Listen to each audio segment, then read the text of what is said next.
Welcome to all of you in this exciting session.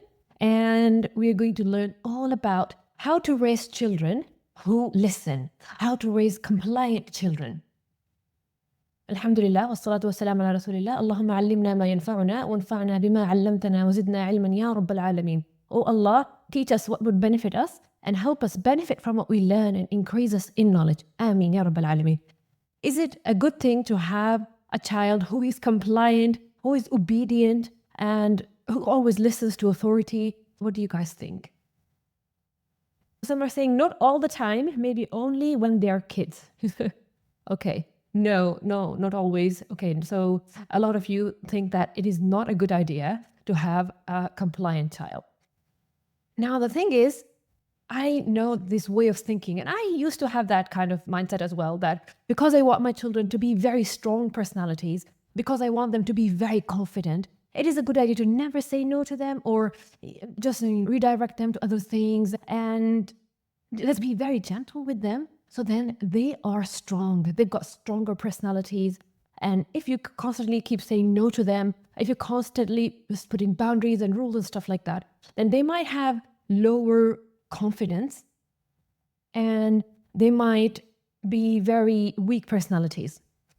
Now, the result of this kind of parenting is where you have given your children free rein and you're too scared to put any kind of stop to their behavior or manners, or relying more on distractions, relying more on finding alternatives to putting solid boundaries in place.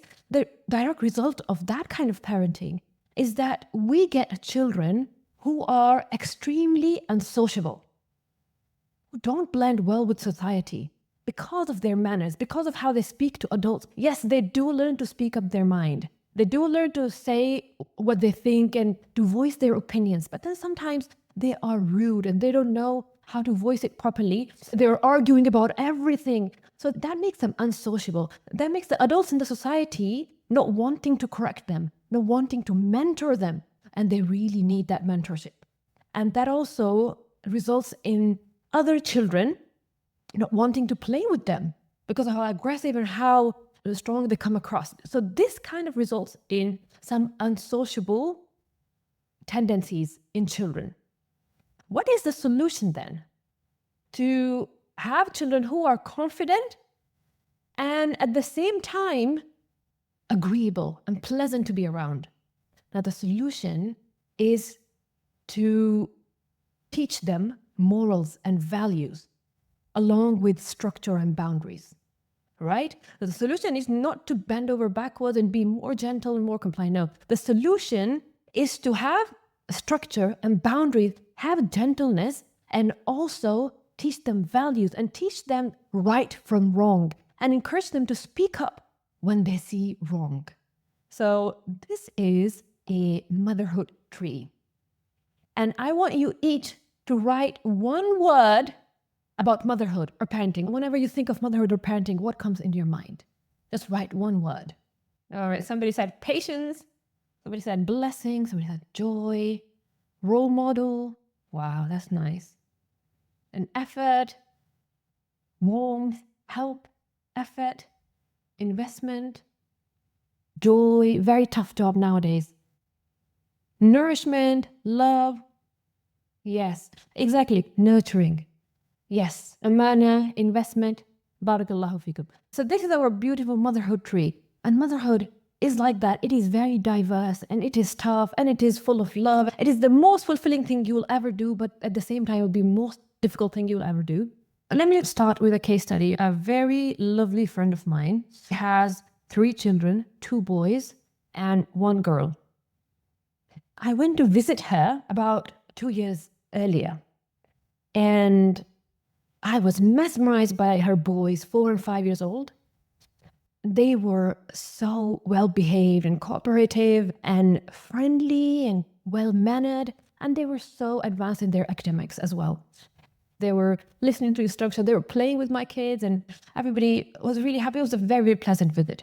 And now I visited her again recently after 2 years, and now her children were 6 and 7 years old. And this time it was very different. I was dumbfounded. It was a chaos. I couldn't believe my eyes. They were fighting constantly. They were bickering. They were hitting each other, actually hurting each other, really hurting, pulling hair. And it kept on. She was trying to control them. She was trying to talk to them. And how embarrassing it is that your children behave like that in front of a guest. To the point that she was shouting at them, threatening them. She was saying, I'm going to call your father now. I'm going to call your father. And with that threat, they would get even more agitated. They would try to rip the phone off her hands, very unruly. And I was like, okay, what just happened? But then I politely asked her if I could intervene, and she allowed me to intervene. And I will let you know exactly how that went. But before that, let me continue with my observations. So what happened is, after some time, we were eating food, and her younger daughter, about 2-3 years old, was sitting in her lap, and she was constantly asking her for candy. And she was trying to establish some boundaries. She was trying to tell her, no, you need to eat your food first. And she said, no, candy, candy, candy. And then she kept crying about it. She kept annoying her. She wouldn't let her eat properly. He's like, oh, okay, fine. She gave her one candy. He's like, okay, only one candy. You're not going to have any other candy. She's like, okay, she got the candy, happily walked away, ate it, came back. The same cycle started again. She started crying and badgering her, annoying her again. She said, I already gave you one, and that is the rule. You're not going to have any more. I cannot give you any more candies. This is it. This is enough. But she kept crying. She kept tantruming. And then, just to shut her up, she gave her another candy. And then the cycle started with she kept giving her candies. She would put up some resistance, and then she would give in. She would put up some resistance, and then she would give in. Now, can you tell me, what could she have done differently in that scenario? Not giving in. But don't you realize how hard it is when the guests are there? What would she do? Be firm with her boundaries. Yes, she was trying her best to be firm. She was trying to be strict. She was shouting and borderline hitting her children. So she's trying her best to be strict. Offer a hug instead of something else, sweet and healthy. Yes, something else sweet and healthy. Yes, that is an option. Either not set rules and breaking it, or go through her set limits. Yes, move the child away from the situation and distract her. Yes, this is an option. However, how would you do that when you've already got a guest over that you want to entertain as well, and you've got other crying and fighting boys? It is a little bit challenging. Stick to her words. Okay. Change her attention to something else. Yeah, that is true. She can speak, validate their feelings. Yes, that is an option, to validate her feeling. Oh yeah, you really want that candy. I know, I can see that. Okay. She can say, you had so many. If only children were that logical. Okay, you had so many. We're like, oh yeah, mama, I did have so many. Thank you for bringing that to my note. Okay, so realistic boundaries are don't keep sweets at home. Okay, that is an option. Don't keep sweet at home. Offer an alternative. Okay. Eat some food and then some candy. Yes, that is an option. Don't threaten to call father. That means you don't have, oh, I love this response. Don't threaten to call the father. That means you don't have authority. Exactly. We're going to talk about that in a minute. Take her to another room and talk to her about it. Yes, this could be very good intervention. You can have a few days after. All right, Barakallah, already I see amazing responses. And yes, this is it. This is the thing. This coaching should happen long before she is in a pressing situation with a guest. So this firmness and sticking to the boundaries should happen in everyday life. And if it is a pattern where children know that their mother means what she says, and no matter how much a pushback she gets, she's not going to give in. So then with time, they start understanding and not resisting as much. Of course, they are still going to be disappointed and be upset about it, but they won't keep pestering the mother because they have tried it again and again and again, and it has not worked in the past. So it's not going to work when they're guest over. So this is a glimpse of what happens when in your everyday life, you don't establish that authority with gentleness and with leadership and with firmness. So the golden balance, right? You validate their feelings. There's a connection there, but at the same time, you're firm with your boundaries. So that's one thing, that those boundaries should have been established long before. Now, this gives you a glimpse of why her children were misbehaving like that after 2 years. So 2 years earlier, they were younger, they were more closer to their own nature. They were polite by nature. Generally, they were good and behaving children. But even those children can get corrupted if they don't have a solid leadership, right? So we saw how she gave in, and that resulted in the child pastoring her to no end. Another sister said that she should never threaten to call their father because that means she has no authority. Yes, when I was a teacher in preschool, I learned very quickly that in your classroom, you have to present yourself as an absolute authority. And the minute you said, I'm going to call the supervisor or whoever because of the misbehaving child, the minute you said that, other kids know, okay. So the teacher over here doesn't have that much authority. And that supervisor is somebody we need to be afraid of and we need to listen to. So once you tell your children, okay, I'm going to tell your father, I'm going to call your father, they already know, okay, the father is a person that we need to listen to. That's why my mom's going to call him. We don't really need to listen to our mom. Undermining your own authority in everyday scenarios. You want your children to listen to you because of you, not because they're afraid of somebody else or something else. Now, for a minute, I just want us to normalize our humanness as mothers, that no matter how perfect we are, we cannot escape our humanness. Allah subhanahu wa ta'ala says in the Quran, رَبَّنَا لَا تُؤَاخِذْنَا إِن نَسِينَا أَوْ أَخْطَأْنَا.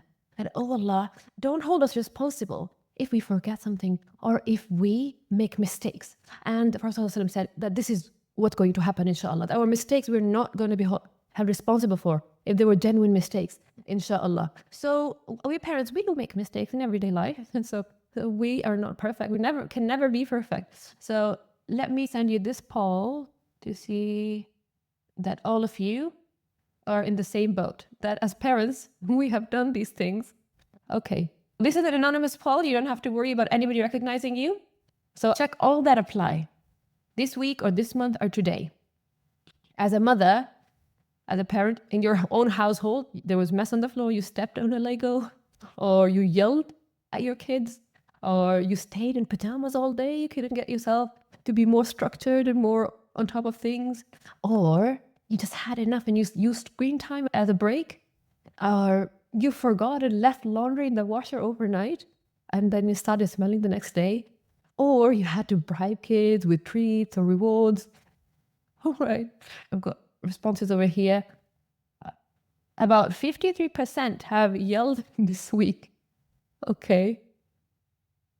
And about 20% use screen time as a break. We all bribe our kid with treats. And none of you have stepped on a Lego. Like I step on the toys all the time. So do you see that you're not alone as a mother? And we are all in this together. And we are all humans, and these are a normal part of our everyday life. Yes, we are not excusing this. We're trying our best, but we're still going to be humans. Now, let's go to a very important lesson. In the olden days, our parents' time, the problem was more harshness and strictness. And as a side effect, in modern days, our problem is more with permissiveness. In today's generation, the parents are going total opposite of what they've seen in their household. So they're like, okay, I'm never going to be that kind of parent. I'm going to be an amazing parent, very soft, very gentle. And what they are becoming is often a bit more permissive. And this is how it looks like in everyday life. So every problem that presents, they're like more and more connection time. If only you give more connection to the child is misbehaving, more connection. The child is not listening, more connection, more connection. They're saying bad words or breaking rules or throwing tantrums. Then the focus is to try and find the one need that's not being met, and you meet that need. So the premise is then, if you are meeting your child's every need and you're giving them lots of connection every single day, then they will be perfect children. Is that correct? If all your children's needs were met, would your child's behavior be perfect? Is there any scenario or is there anything that you can do as a parent with more connection and more attention and finding the unmet needs that is going to result in your child becoming perfect? I would say no, because while I'm not discrediting connection time, I'm not discrediting spending time with your children, these are very important. But then I'm just addressing this mindset that more connection and more attention leads to well-behaved children. Children are also humans. Sometimes children just want to misbehave They just want to push back. They just want to break the rules. They just want to test the boundaries. They just want to see how far they can take this behavior without getting in trouble. They just want to experiment and see what happens. And in that experimentations, they could bully other children just to see what happens, just to see that child's reaction, or just to see if they can get away with anything. They could steal stuff. They might try to take toys from the younger children, try to assert their own authority on the younger one, just to see what happens. They are children. And for that, you need to have firm boundaries in place. So just connection and meeting needs is not going to be enough. This is what I teach in my course as well. That the basis is that you are going to want to meet their needs so that they're more compliant. However, you need to have firm boundaries in place. Another thing that modern parenting is resulting into is parenting from guilt. And this is something our parents did not have to worry about. This is not something that kept them awake at night, for example. But today's parents, because there's so much information out there, there's so much conflicting ideas out there. Do this, otherwise your child is going to be damaged forever. Or if you're not doing this, then this is going to happen. So much of conflicting information, it gives the parents crippling anxiety and the fear. Am I doing right or am I failing as a parent? And sometimes parents are engaging in self-blame for children's shortcomings, normal shortcomings. There's a learning delay in a child, for example. And this is normal. It happens in children. Allah gives challenges to whomever He wishes. But then parents start taking it personally. Okay, if only I breastfed my child for the first 2 years, I wouldn't have this problem. Right? I've had that myself personally. If only I did more skin to skin with my child, then my child would be very content. So this anxiety, like somehow I failed my child, this guilt then results in them being more permissive. Also, if the child has had rough upbringing, for example, he had health complications in the childhood, now you're scared to discipline the child because this is my miracle child or this is a special child. I need to be extra kind and extra gentle with them. So then you don't assert boundaries or rules or structure for that child. And this is the worst thing you can do as a parent. Parenting from guilt leads to permissiveness. Parenting from guilt leads to not parenting your child the way they should be parented. It results into you not being present in the moment with your children, not that engaged, because you're worried constantly and you're shaky in your approaches. One time you're saying, maybe I should allow some sugar. Other time you're saying strictly no sugar allowed. And it leads to regret and sadness. You're like in this negative cycle of doubting yourself and feeling guilty for doing things. How many of you have felt guilty as a parent for doing something and feeling yourself responsible for your child's shortcomings? Yes, all the time. Thank you for being so real. This is exactly it. This parenting from guilt is not something that we should be doing. In the hadith, Prophet ﷺ discouraged to saying, I wish I would have done this, then this would have happened. The Prophet ﷺ said, don't say low. Don't say, oh, if only I did this, and the results would be different. فَإِنَّ لَوْ تَفْتَحْ عَمَلَ الشَّيْطَانِ. Because low opens the door for shaitan to play with your brain, to keep you stuck in this guilt and in this negative mindset. لو تفتح عمل الشيطان. What we are encouraged to do, even if you have made mistakes, is to learn from these mistakes and let go of that guilt and move forward with confidence. Now imagine you're traveling somewhere in a train or in a bus, and that train does not have a fixed schedule. So the driver is easily influenced by all the passengers, whoever is loudest, or whatever is saying, or whatever he thinks is best. One time he's stopping for 5 minutes, one time he's stopping for half an hour. Nobody knows when he's going to move. So in that kind of train, where there's no structure, would you feel calm and confident? Would you feel relaxed, or would you be anxious? So this kind of parenting from guilt makes children anxious, and children thrive in structure. They become calm and confident in structure. Because of all the talk about the permissiveness, nobody should think that I am advocating the strictness or fear-based parenting. And Allah subhanahu wa ta'ala says in Quran to Prophet sallallahu alayhi wa sallam, وَلَوْ كُنْتَ فَضًّا غَلِيظَ الْقَلْبِ. If you were harsh and if you were hard-hearted, لَنْفَضُّوا مِنْ حَوْلِكَ. The Sahaba would have dispersed from around you. They wouldn't have come to you for guidance. So strict and fear-based parenting is not okay. So then the best approach is the middle ground. You want to be gentle, but not permissive. You want to have connection with your children, but also firmly hold your rules and your boundaries. The Prophet ﷺ was once with his grandson, and that grandson started eating sadaqah, charity dates. The Prophet ﷺ quickly went over to him and took the dates out of his mouth, and he said, "Didn't you know we don't eat charity?" So he physically removed the dates. So this is the perfect example of a setting boundary with authority and with leadership. So he didn't try to just sit there and convince him to get the date out of his mouth and things like that. No, there's some certain rules where you have to act. Yes, there is a lot of connection time. The Prophet ﷺ was so kind and loving, and he kiss and hug his grandson. By the same time, it was time to show the boundary. He was physically active, and he took the date out of his mouth. This is exactly what I teach you inside my parenting course, Defiant from Compliant. And the most important thing in parenting, I would say, is a trusting relationship. Establish absolute trust with your children. Don't sugarcoat, don't hide. Become trustworthy and reliable. Prophet ﷺ said to a mother who was calling her son and saying, "Halumma a'tik, come here, I would give you." And the Prophet ﷺ asked her, "What did you intend to give him?" She replied, "I will give him some dates." And the Prophet ﷺ said, "If you were not to give him anything, a lie would be recorded against you." So even the tiniest thing like that is considered a lie. But honestly, mothers, we really don't think about small things as lie, and it creeps in our lives. Let me tell you by example. Yesterday, I was in a park, and there was a family that was playing with our children. There was a father and their two daughters.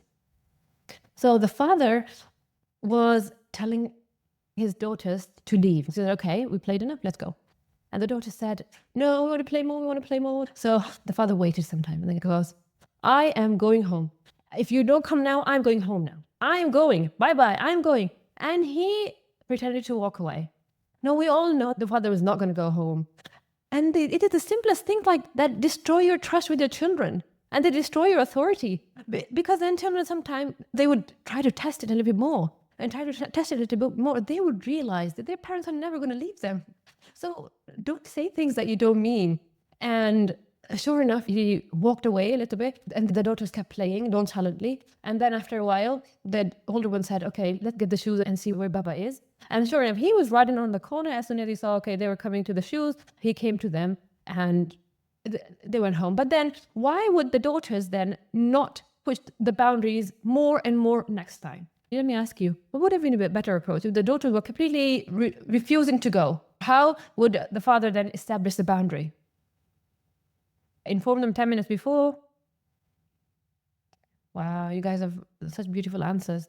Give them heads up that they will leave in 5 minutes. Give them some more time to play, and then take them to home himself. Okay. I say, if you listen to me, I will bring you back again. Okay. Tell them how much time you need and then follow. Right. Now, let me tell you what a successful boundary is. Somebody said, tell them, I won't bring you here next time if you don't leave now. Well, this is threatening, and I discourage threatening. I encourage action. And let me tell you what I mean by that. So that father in the park, he should have established the boundaries right then and there. Okay, this is the boundary, and you're going to follow that boundary. So a successful boundary is you telling somebody that what you would do as an authority figure if they don't comply. It doesn't require their cooperation for the boundary to be successful. If it does require their cooperation, that means the boundary is not a proper boundary. It's not your authority. It's not your power. It is not a proper boundary. So for example, telling them, I won't bring you here next time if we don't leave now. So this is not a good example of boundary, because it still requires their compliance, their cooperation. And a successful boundary is telling them what you would do, and it doesn't require their compliance. So what that could look like is to tell them, okay, I see that you want to play, but the time is up and we are going now. And if you don't come, then I'll just have to pick you up and take you to the car. And it doesn't matter whether they say yes or no, or they refuse or whatever. He just picks them up calmly, gently, just take them to the car. And So this is an example of how to apply a boundary. A sister is saying this is a very interesting point. A successful boundary doesn't require their compliance and cooperation. Yes, that is a powerful boundary. Another example of boundary is if your child is jumping on the table and you tell them, get down. Now, you require their cooperation. Oh, if you don't get down, you will not have a toy or something.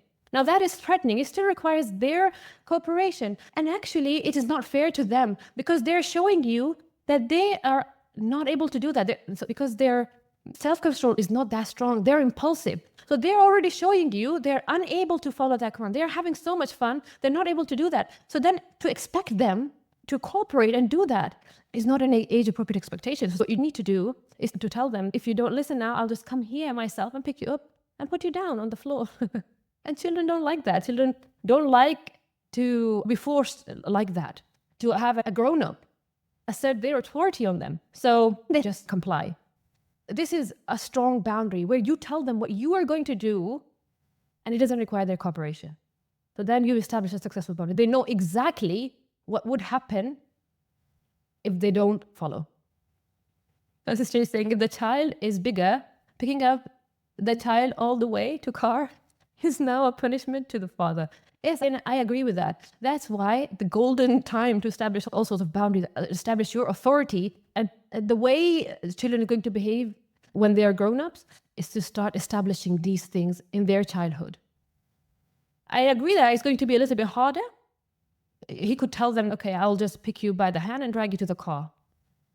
So this won't be threatening when we tell them what we will do that doesn't require their cooperation. No, this is not threatening. This is a boundary. This is what needs to happen. So if you don't do it willingly, then I'll just have to do what's in my authority. This is a question. So how do we let other family members follow giving such boundaries? Because they give in and they intervene when we carry out the boundary. And that is a challenge when you're living with more than one adult in the house. So obviously, living with their father, if you're both on the same page, that provides the most solid parenting. But if you or their father are not on the same page, that alone makes things a bit more challenging. Yes, it does become challenging, but at the same time, it's not impossible for children to look up to you as an authority or somebody who they would listen to and obey. Okay, so they will know, okay, when the father says something, he doesn't really mean it. It is fine. I can have my way around it. But when my mother says something, then she really means it. So she is the authority. And let me tell you by example, because I was a teacher in school, I saw this time and time again, that there will be one teacher who would be so good at controlling her classroom. No matter what class she was given, the children would be listening to her. The children would be listening to her, following her commands and behaving perfectly in her class. And other teachers would think, oh, this class is just wonderful. They are just obedient kids. And then she would come and teach that class and be like, they are monsters. How did she do that? So it is more about the person themselves, what kind of authority you are, or what kind of relationship you have with the child. Now, these are the two things. You want a very good relationship. You spend a lot of time connecting with them, reading the books and playing games with them. And at the same time, when you have some boundaries, then they know that you mean business. Right. So let's get back to the case study of that dear friend that I told you about, who has two sons, now 6 and 7, and they were behaving horribly. So then I asked her permission to intervene when they were not listening. And she granted permission. She was very overwhelmed. So I took the child who was hitting a lot. So I picked him up, put him on my lap. He was 6 years old. So I put him on my lap and I started talking with him. How do you think your brother feels? And he was angry. Yeah, I knew he feels upset. And I'm happy that he feels upset and things like that. So first of all, I spent some time connecting with him. And then I started talking with him. His brother's heart must be so broken up. He feels pain in his heart because obviously he loves you very much. You're his brother. He just wanted to play with you and things like that. I encouraged him. Would you want to say nice things to him? Would you want to go play with him, make up with him? And he said, no, I hate him. I don't like him. So he was still very adamant that he's going to keep hitting. And he still wanted to hurt his brother. So then I told him, I understand how you feel. However, hitting is not appropriate. And I'm not going to let you do that. And if you try to hit him again, I'll hold your hand and pick you up and bring you inside. They were playing in the garden. I'll just pick you up and bring you inside because this is not going to happen. So then he said, okay. Then he went outside to play in the garden. He kept looking at me when he saw that my eyes are on him. he was behaving fine. So what actually makes children happy? Is it that the parents spend most time with them? I visited family where the mothers are so invested, spending so much time with them, so much attention, and pampering their children in whatever way possible. And I could still hear them complaining that you don't spend enough time with us.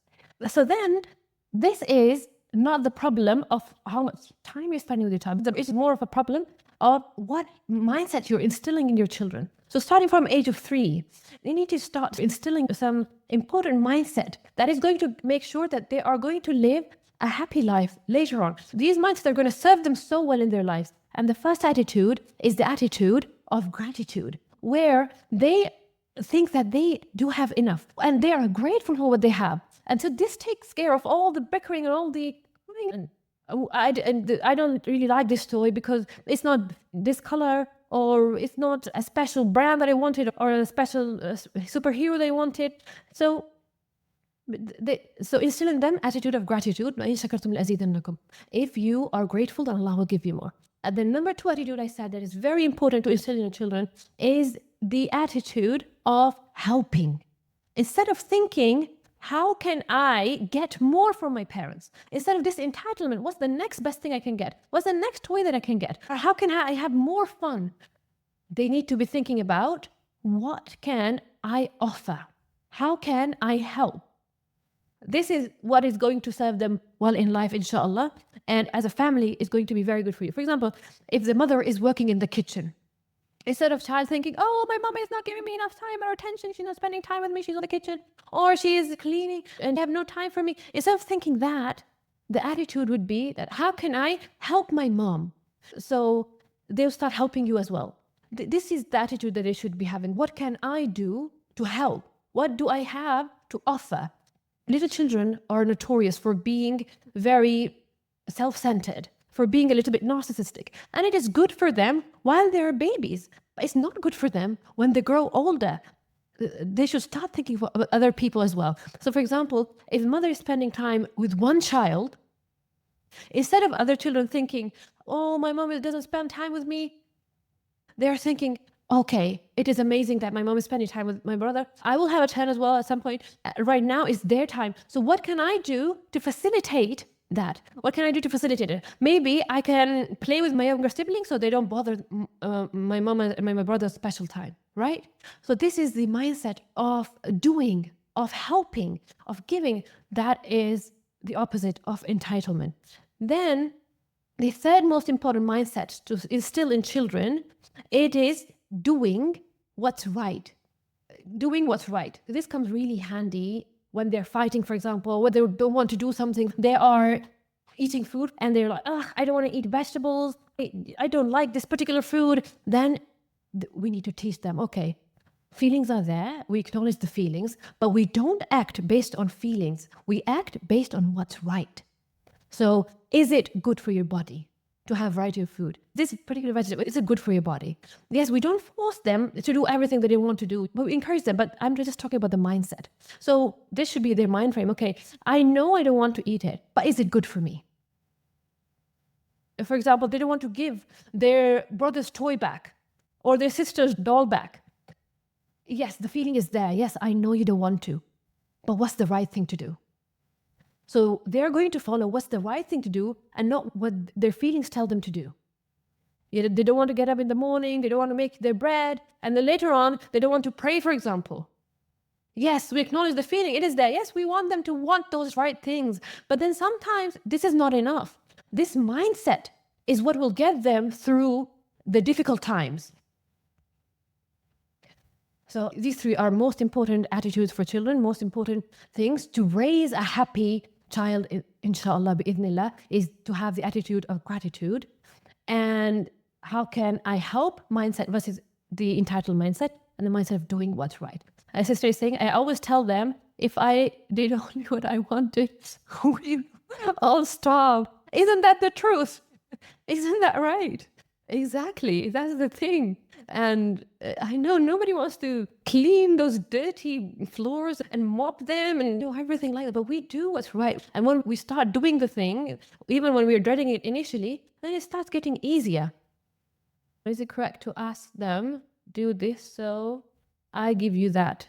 Oh, the sister is talking about extrinsic motivation versus intrinsic motivation is to bribe them with rewards.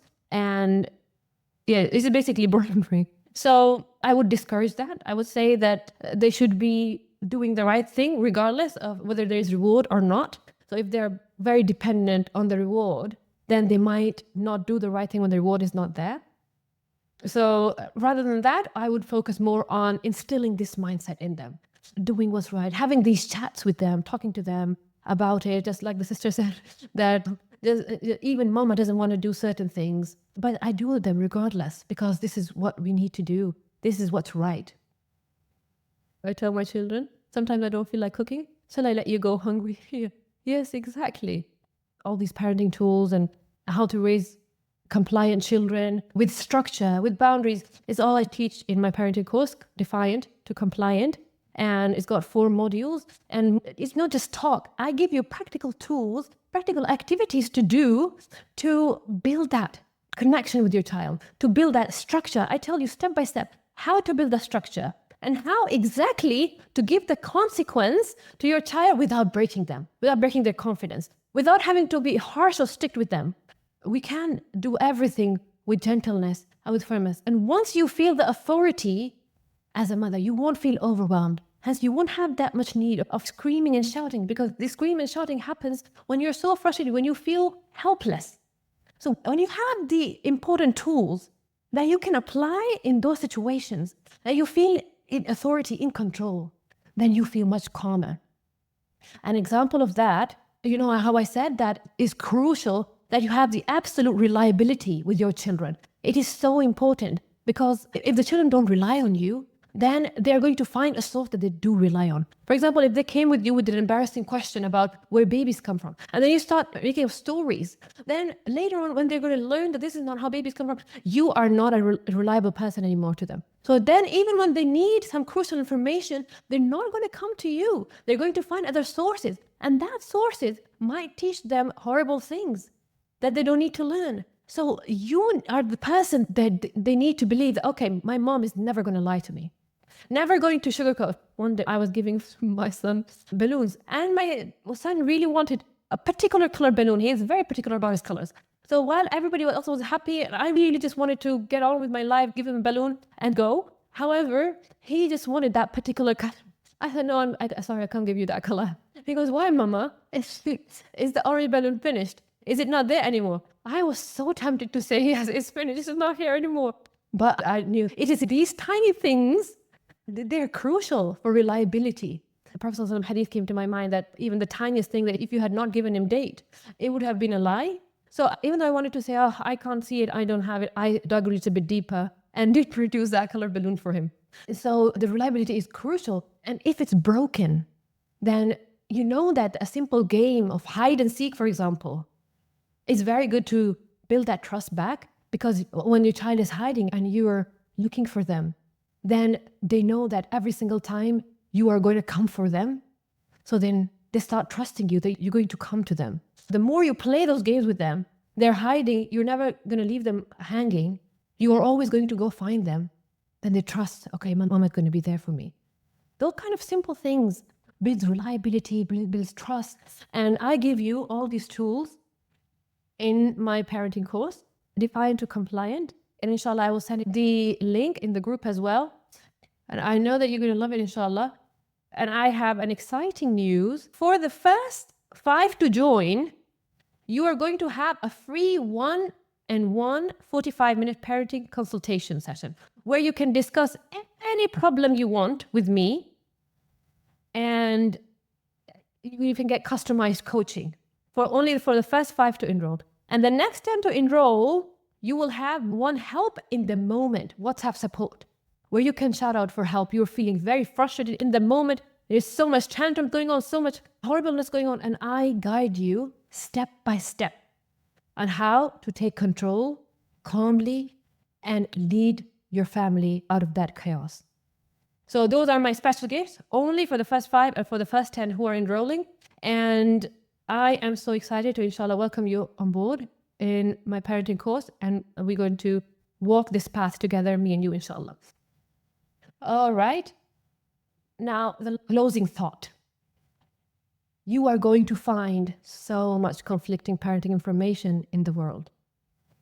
And many times you're going to feel guilty, you're going to feel unsure.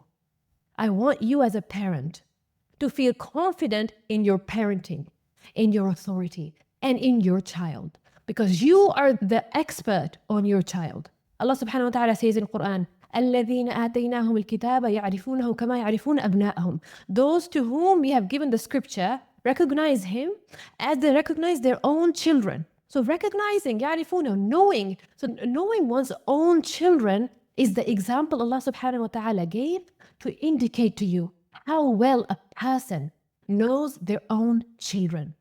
You are the expert. You know them from their childhood. You know their temperament. You know their likes and dislikes. You know what strategies work for this particular child. It might never work with your other child. So take some ownership. Be confident in your parenting. Know that Allah subhanahu wa ta'ala tells you that you know your children. So you will know exactly what tools to apply, when, and what's going to bring the best results with your children. And you absolutely need to vary your parenting with each of your children and use the tools that are catered in. That's why, alhamdulillah, in the parenting course, I focus on giving you lots and lots of tools, so then you can pull them out of your back pocket and use them as the situation requires. Bi'idhnillah. I want to end on a positive note. So I want you all to mention one of your recent wins as a mother. Sticking by my words. Wow, that is so nice. If you stick by your words, that's amazing. My kids share with me and ask when they hear something new. Okay, that's amazing. Will you be sharing this recorded session? I must the first 45 minutes. Yes, inshallah. They're daily waking up for Fajr prayer. Alhamdulillah. Barakallahu fiki. That is an absolute win. Allahumma barik. Alhamdulillah, managed to calm son after tantrum. So he listened to me when he came back after being sent to his room. Oh, alhamdulillah. I managed to calm son down. And were you calm as well? Were you able to remain calm as well? Okay. But this in itself is absolute win. My son has become a gadget addict. We stopped the internet on his games and told him he was to earn first, then only he can get it. His works, prayers, Allahumma barik. Okay, that is a win, to put a stop or limit to the gadgets. My side applying methods to emotionally regulate himself. Wow, that is amazing. And advising us to use the same when he's getting alone. Oh, that is so nice. That means you are coaching, developing emotionally intelligent children. Allahumma barik. Slowing down. Yes. That is an amazing win as well. When I see my 3-year-old tell me that she needs some time to calm down, she will come back to me when she feels calm. That she wants to cry for a few minutes, and she takes him and comes to me. Oh, this is so cute. And guides me to calm down by taking deep breaths. This is so cute. Allahumma barik. Tidying her room and without reminders. Oh, that is so good. My doctor and son massage my feet at night as they know I'm tired. We all feel happy, alhamdulillah. This is so amazing. Sister Zainab, your daughter massages your feet at night. This is exactly the mindset I'm talking about. That this needs to be coached. Children need to be trained. They need to be taught on how to be good children, cooperative and helpful. Okay, now the session has ended. However, I'm available, inshallah, for any questions that you might have. Okay, a sister is saying, yes, I want to understand the boundary versus threatening. Have a question. Okay, so with boundary and threatening, for example, so what are the classical threats? So threat is, okay, I'll tell your father. So the idea is to scare them into cooperation. Okay, I'll take your toys away. Or you will not have any screen time, for example. So the idea is scaring them to do the things. However, the boundary is not about scaring. It is the intention in the boundary. This thing needs to happen, even if I have to do it myself. Do you see the difference? When mother is not self-regulated, how will she regulate her children? Yes. So this is something that obviously a mother needs to work on. And it does have an impact on children when the mother has tantrums and mother herself is very dysregulated emotionally. Obviously, if she is screaming and shouting all the time, it's no doubt it is not going to be possible to have children who are very calm and regulated.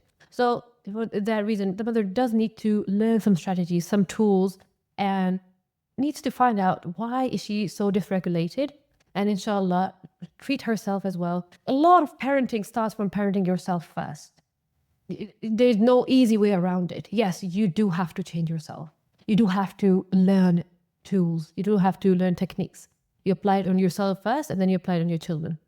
When they're around other cousins and family members, how do we regulate them when they cry or ask for things? Is it to take them alone and talk to them and give them a boundary? So this is one way, is to take them alone and talk to them. However, how do we regulate them when they cry or ask for things? So having regulated children doesn't mean that they wouldn't cry. Having compliant children doesn't mean that they won't throw a tantrum every now and then. Yes, they might completely break down, shopping store, for example, and they might start crying and throwing a tantrum. What a parent would do then is to gently pick them up, take them out of the situation. So then you would have to step up as the authority and do what needs to be done. If the child is crying, for example, with other cousins and family members, you might get your child to sit with you, to have some connection time with you, to talk with him gently, spend some time with him, and he will feel better. And if the child is crying because he's misbehaving, then obviously the approach is much different. For that, you can take them alone and remind them of the boundary. But then it also starts way before. Like I said, so these boundaries are established in everyday life. And then even the reminder, okay, this is the rule, we don't hit. Even that kind of reminder, when it's established in everyday life, then they do listen. In those stressful situations, they know, okay, this is a boundary, it's been enforced again and again and again. So then you wouldn't have to do extensive work in the moment if you have already done all the work beforehand. I try to be gentle with them as much as possible, but end up being very lenient and give in. Yes, the permissiveness. And they start to be acting entitled everywhere they go. Exactly. This is exactly the thing is once they see that their pushback yields results, then you've just made parenting so much harder on yourself. That just means that next time they're just going to cry even more. And they're going to try even harder to get the thing they want. Okay, so my toddler very well understands that hitting is not allowed, but hits anyways, just for fun, and smiles afterward. Exactly. So this is the behavior I'm talking about. This kind of behavior doesn't go away with more connection and more special time and more meeting needs. This does need and require some boundaries. I've given some examples in the course how to create a boundary. So for example, here, it just hits for fun and smiles afterwards. You're not going to give him any reaction, not negative or positive. Because that is what kills the behavior, is no reaction at all. But what you're going to do is then you're going to hold his hand and say, hitting is not allowed, I can't let you hit. And if you do that, I'll just hold your hand. So you keep holding his hand for some time. You'll be uncomfortable, you say, sorry, I'll not do it again. And then you let go and see his reaction. If he does it again, then hold his hand again, this time for even a bit longer and say that hitting is not allowed. You're not going to let him do that. Or you completely take him out of the situation. You take him to the other room and say, you're not safe around these children. So I'm just going to take you away right now until I feel you're going to be more safe. Okay, so my question is about the boundary and the threatening. I just want to understand because we tend to give consequences to a child, usually, and I think I get very confused between the two. So just give it, I'll ask from my understanding, inshallah, okay? So let's say the child is reading a book and they're supposed to be doing their homework, and we've told them a couple of times that you've got 10 more minutes for free reading and it's time to start doing the homework. So threatening would be, if you don't leave the book, then I'll not, I don't know, like I would normally, like, I think threatening would be, okay, if you don't do this, or if you don't leave that book, then I will you won't be reading for the rest of the day. Well, that would be threatening, right? So would boundary be me taking the book myself and putting it away until homework is done? Can that be... So your child wants to read a book. I'm assuming it's a storybook. He's really engrossed in a storybook, which is fine. But the thing is, obviously, there's time for everything. Yeah. So let's say there's time for homework. So she needs to leave the book. Home. So I've told her that 10 minutes left, and now 10 minutes gone, and they still want to continue. Yeah. So in that case, I want to know what's the difference between me threatening the child and me placing a boundary. What are the two different things? I mean, because I feel like I tend to easily threaten. But I want to convert that into making sure it's a boundary and not threatening. Yeah, so let's say the consequence of her keep reading the book, for example, is maybe she's going to sleep late, so she won't have enough rest. She'll be tired next day. So that would be the consequence. But then the boundary would be for you telling her look, we've talked about 10 minutes and I told you that 10 minutes are left, 10 minutes are up. And I know you still want to read it and you don't seem to be able to stop by yourself. So I'm going to help you. I'm just going to take a book away from you now. I will give you at a later time. So that would be a boundary. So threatening is done with spite and with the intention of making them feel pain.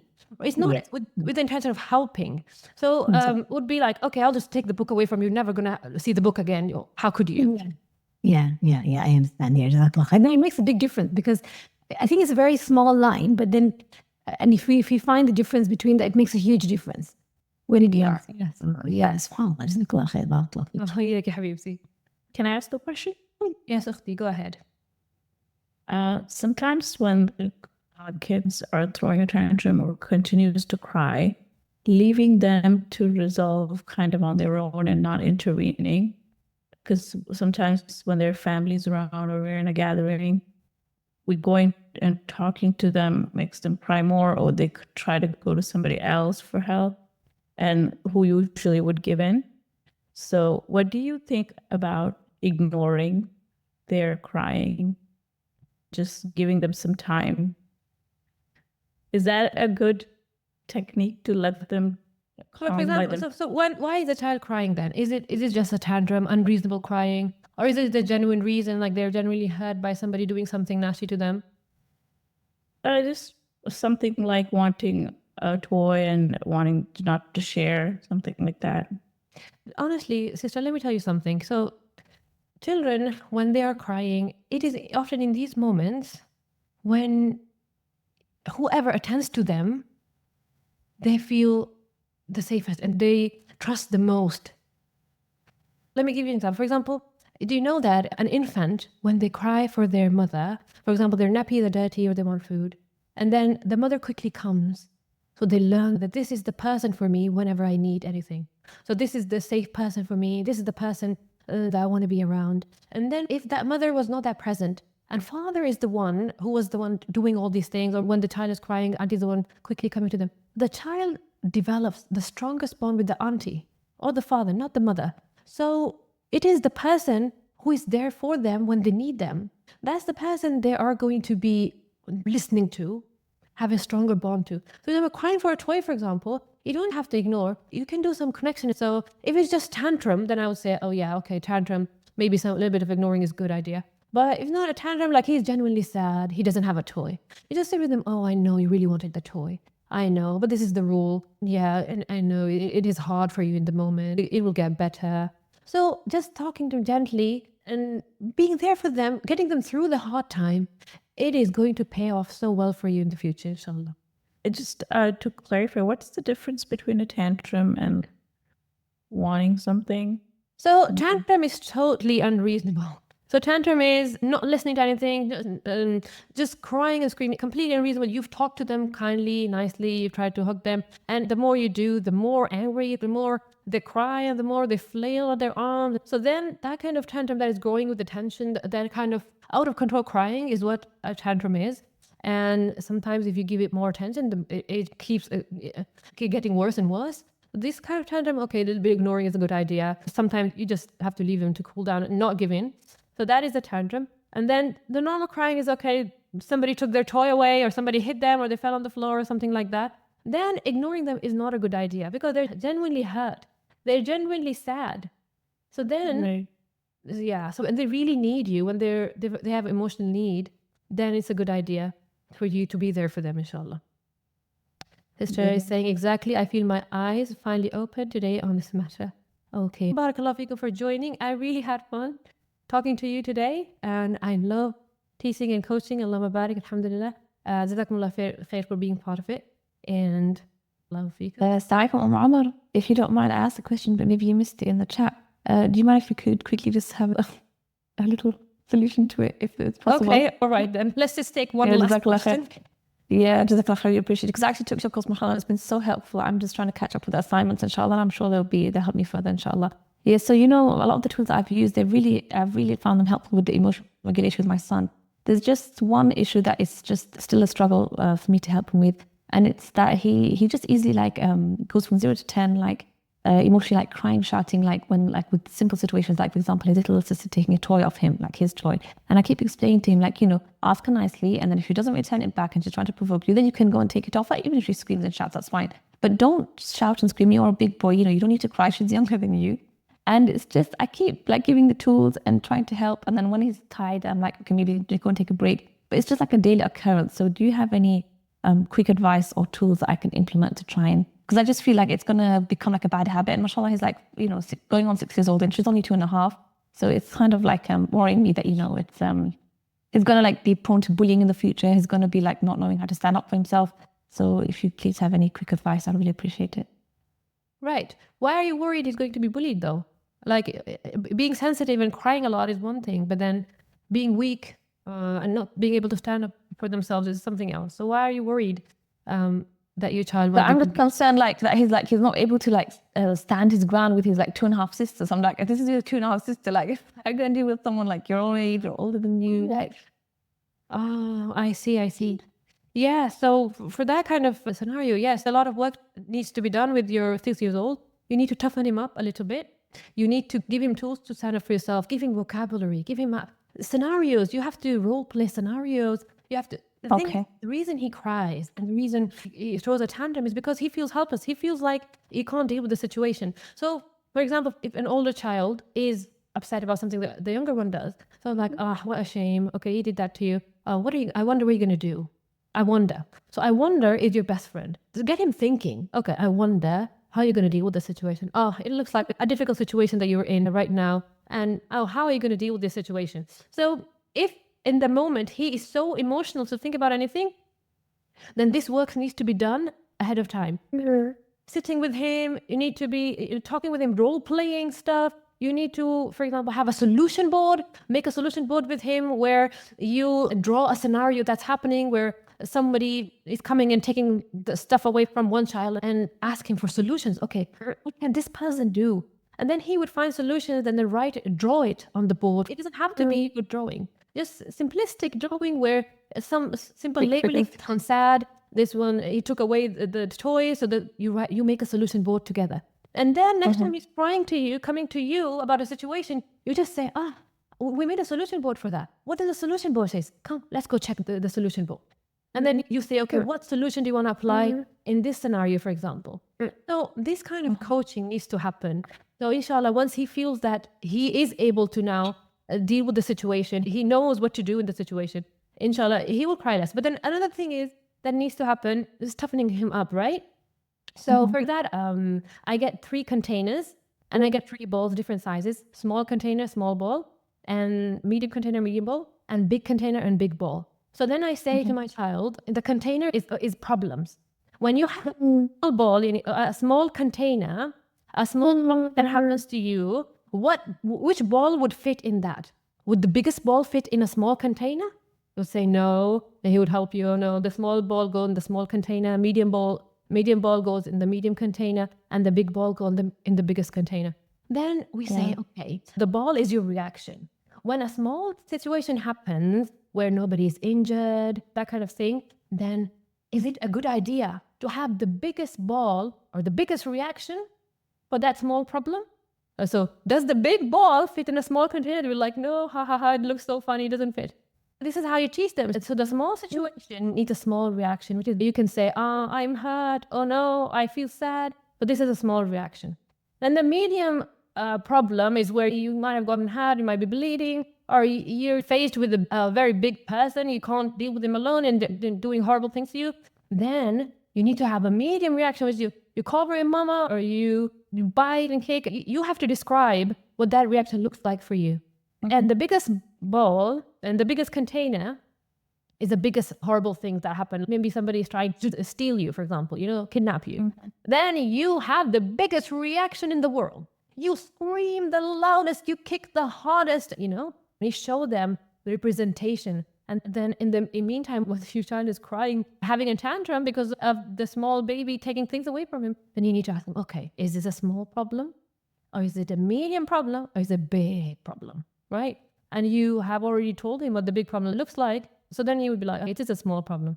So if it's a small problem, how should your reaction be? So this kind of training, inshallah, would toughen him up with time. Yeah? Yeah, جزاك الله خير. Really appreciate it. أختي بارك الله فيكي. وياك يا حبيبتي. Okay then. سبحانك اللهم وبحمدك نشهد أن لا إله إلا أنت نستغفرك ونتوب إليك. والسلام عليكم ورحمة الله وبركاته.